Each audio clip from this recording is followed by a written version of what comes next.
It is better to level an entire village with bulldozers, row after row.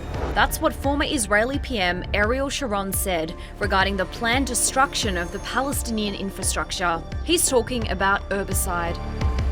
A siege warfare, the deliberate destruction of buildings, roads and civil infrastructure of cities and neighbourhoods, and the complete razing of towns and villages.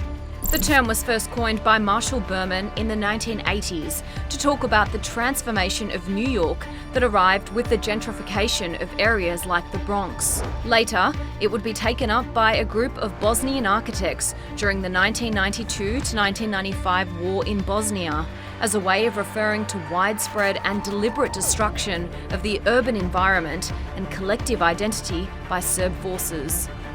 These days, it has become a tactic of war.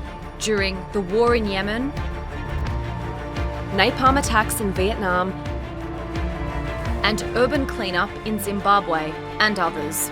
But unlike these episodes in Palestine, Israel is also building a settler colonial state. This means that while Israel destroys Palestinian cities, it's also simultaneously building its illegal settlements and its own cities.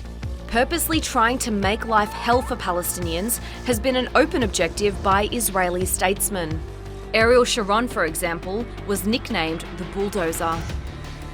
I would eliminate the second row of houses and so on.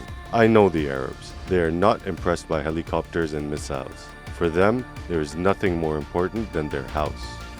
We often explain the gravity of war by the number of lives lost, but Urbicide reveals how you don't need to take a human life to kill someone. By killing the city, you can completely erase people's surroundings and make life unbearable.